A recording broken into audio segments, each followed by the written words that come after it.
Welcome to Epic English Podcast in Context. This is episode 2. Hello, everyone. I'm Sam. And I'm Alex. We are so happy that you have decided to join us today. Yes, absolutely. If you were with us for our first session, welcome back. And if this is your very first time tuning in, we are just thrilled to have you. We really are.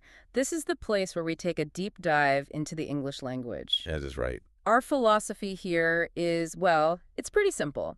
We want to help you move from just understanding the basic rules of the language. The mechanics of it. Exactly. To truly connecting with people. Yeah. We want you to feel comfortable, confident, and, natural.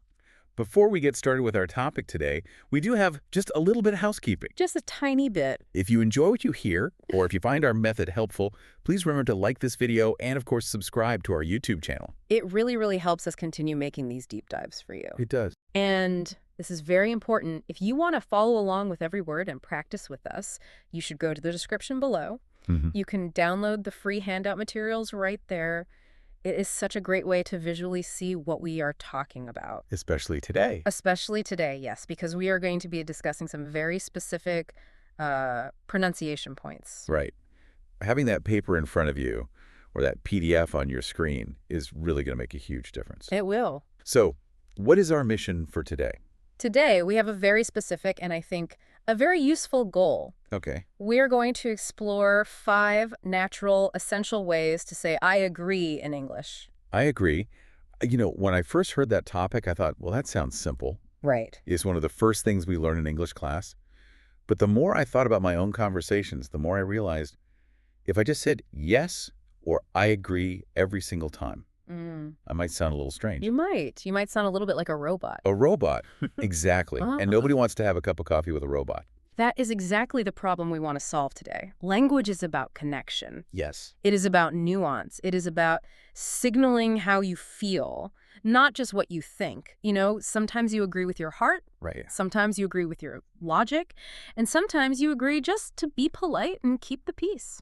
I love that distinction. So we're moving beyond just the basic yes. Way beyond. We want our listeners to sound fluent. We want them to feel natural.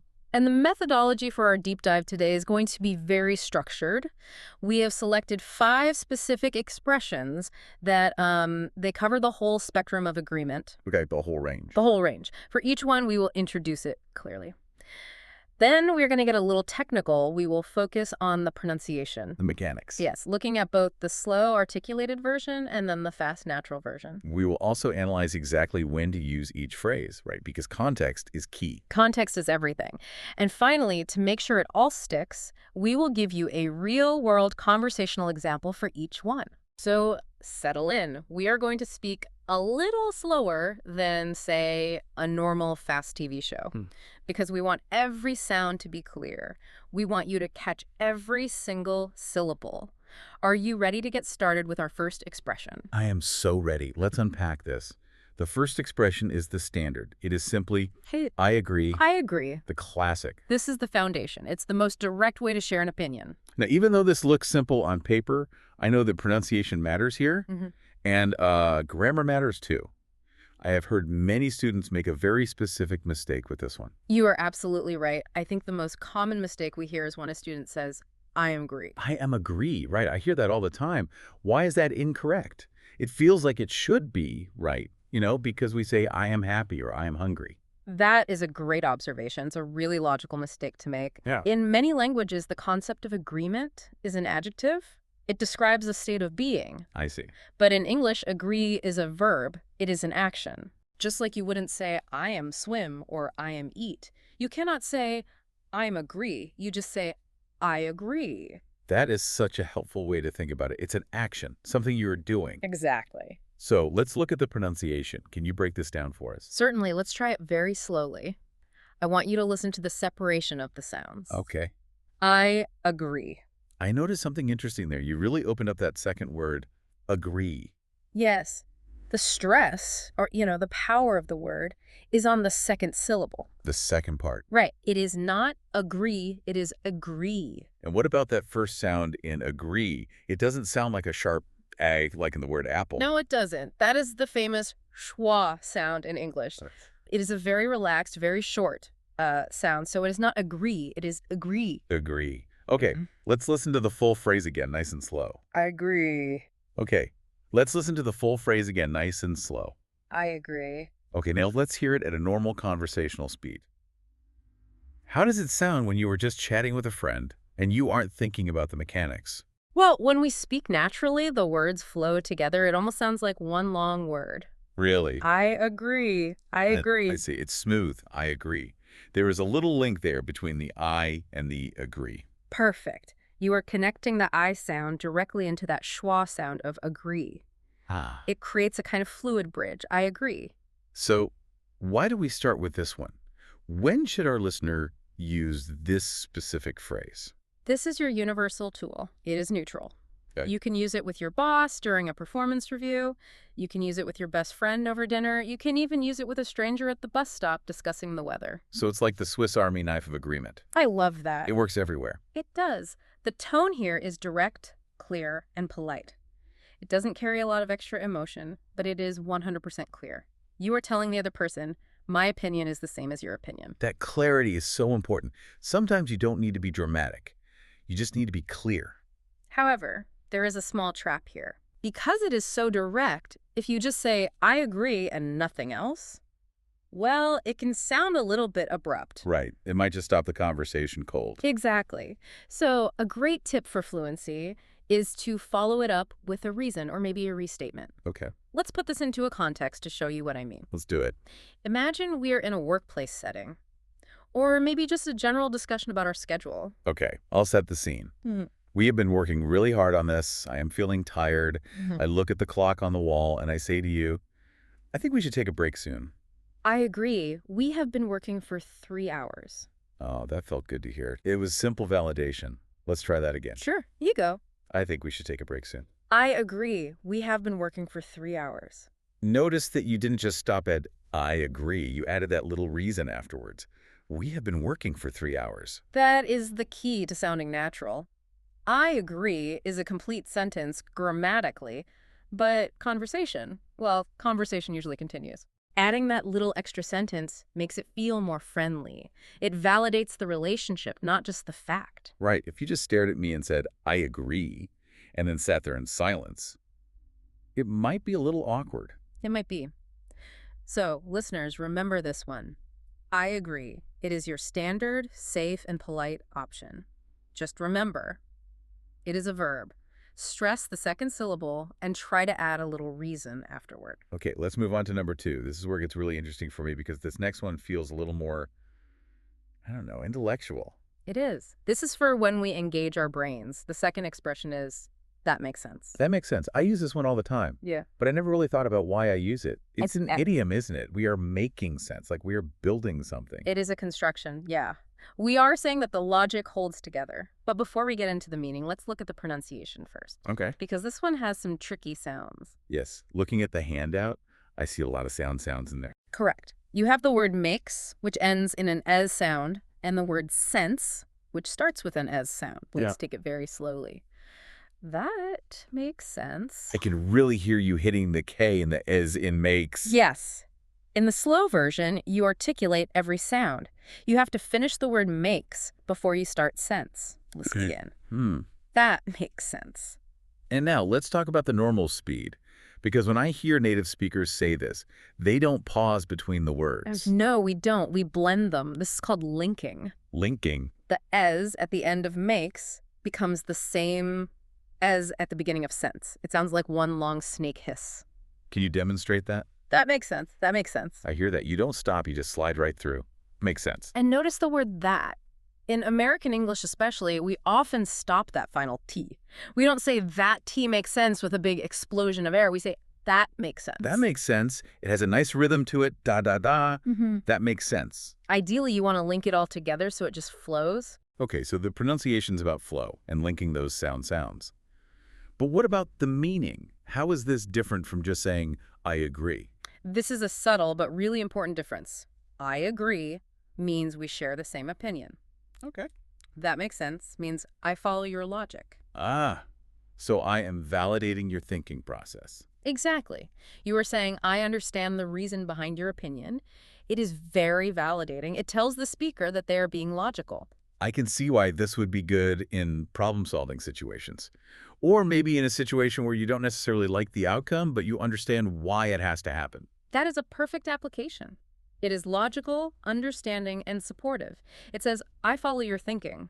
It separates the emotion from the facts. So even if I don't necessarily love the idea, if I understand why we have to do it, I can use this. Yes, it is a very mature way to agree. You are acknowledging the reality of the situation. Let's try a scenario. This happens to me a lot. We are trying to plan a trip, or maybe just getting home from work. Okay, let's say we are planning our commute.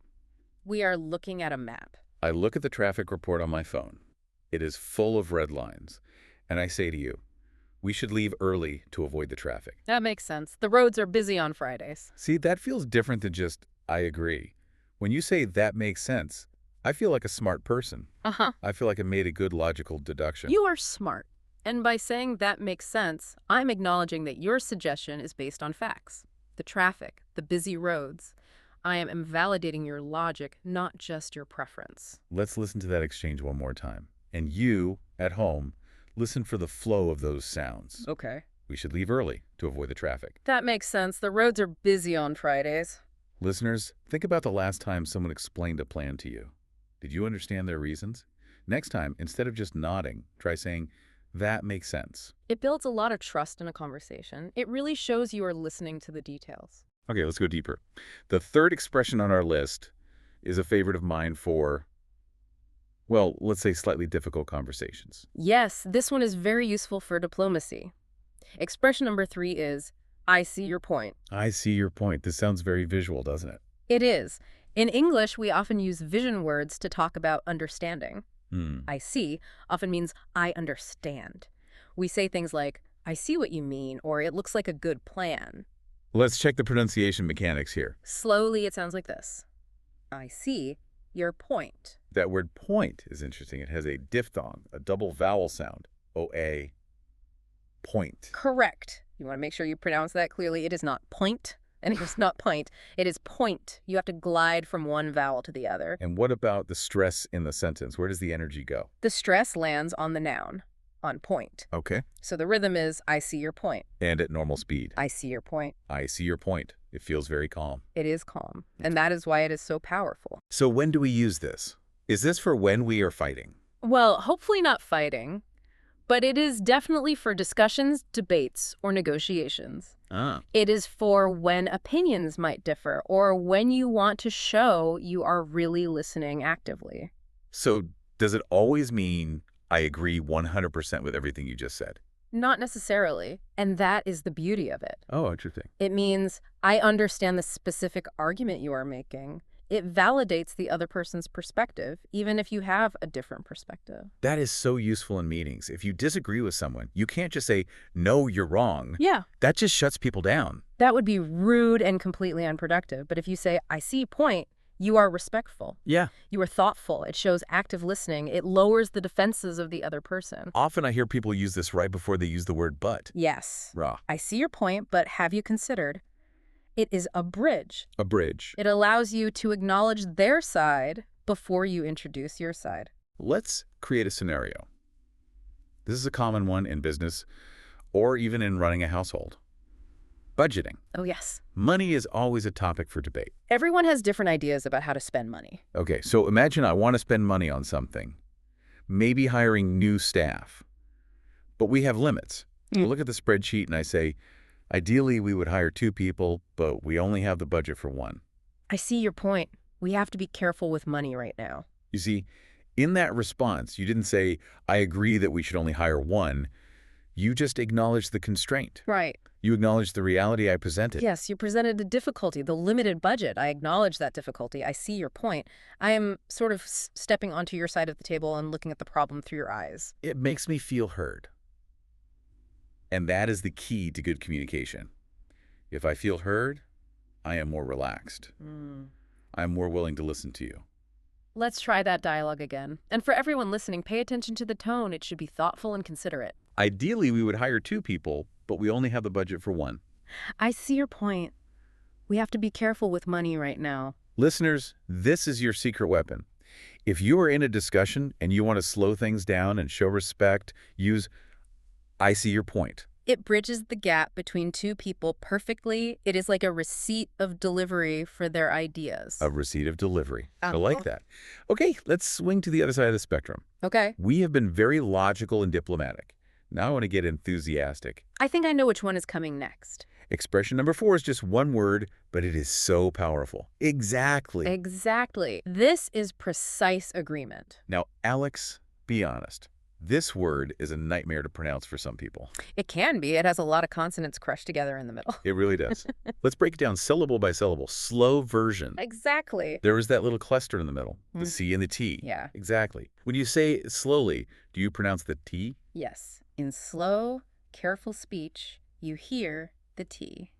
Exactly. You can hear that little burst of air. But what happens in normal, fast conversation? Because when I hear you say it, it sounds different. In American English especially, and often in British English too, that Tate sound can become very soft, or almost a stop. We use a glottal stop. Oh, glottal stop. What is that? That's where we stop the air in our throat. Yeah. We don't explode the T. We say exactly. Listen closely. Exactly. Exactly. It's almost like the T disappears, but there is a sharp stop in the air where the T used to be. Yes, that's a great way to put it. You don't need to explode the T. You don't need to say exactly. That sounds a bit robotic and takes too much effort. Right. Just exactly. Exactly. It has a punch to it. It does. It is a percussive word. So when do we use this punchy word? This is for when someone says something that is 100% correct, or it perfectly matches what you were thinking. It's like we are on the exact same wavelength. Yes. It is enthusiastic, it is affirmative, it is firm. It creates a strong connection between speakers. I love using this when sharing a feeling. Like if we are both frustrated about the same thing or both happy about the same thing. It amplifies the shared emotion. It is like saying, you just took the thoughts right out of my head. Let's do a happy scenario. Let's go on a picnic. That sounds nice. A break from the budget meeting. I look around at the park, the sky is blue, there's a gentle breeze, and I say, this weather is just perfect for a picnic. Exactly. It's sunny but not too hot. See how high your energy was there? You didn't just say exactly with a flat voice. No, if I said it flatly exactly, I might sound sarcastic or bored. Yeah, exactly. Yeah, that sounds like a teenager who wants to go home. Tone is crucial here. If you agree 100%, show it with your voice. Put some energy into it. It feels like a high five. That is a great analogy. Saying exactly is a verbal high five. Let's hear it one more time. Okay, you set the scene. This weather is just perfect for a picnic. Exactly. It's sunny but not too hot. So if you're listening and you hear someone say something that makes you think, yes, that is it. Don't just nod. Say exactly. It brings so much energy into the conversation. Okay, we have arrived at our final expression. Number 5. This one is for when exactly isn't even enough. This is the maximum level. This is a beautiful phrase, but it is grammatically a little complex. Expression number 5 is, I couldn't agree more. I couldn't agree more. Now, we need to be careful here because I hear the word couldn't or could not. That sounds negative. It does sound negative grammatically because of the word not, but the meaning is deeply, deeply positive. Let's master the pronunciation first because it's a longer sentence. Let's do it word by word, very slowly. I could not agree more. And usually in spoken English, we contract could not into couldn't. Correct. I couldn't agree more. How does that sound when you flow it all together? There is some linking happening there too, I bet. There is. I couldn't agree more. I noticed the T at the end of couldn't links into the A of agree. Yes. It becomes couldn't agree. I couldn't agree more. And where is the stress? Where's the power? The stress lands on couldn't and more. It creates a nice arch. I couldn't agree more. So let's unpack the logic. Why does could not mean yes? This confuses so many learners. Okay, think of agreement as a bucket or a cup. A cup. Okay. If the cup is completely full, you cannot add any more water to it. It is physically impossible. Ah, okay. I see where you're going with this. So if my agreement is full, if it is at 100%, it is impossible for me to agree more than I already do. I have reached the maximum limit. That is profound. I couldn't agree more means I have reached the limit of agreement. Precisely. It describes the strongest level of agreement possible. So this isn't for deciding where to eat lunch. Probably not. It might be a little too dramatic for a sandwich. I think we should have ham.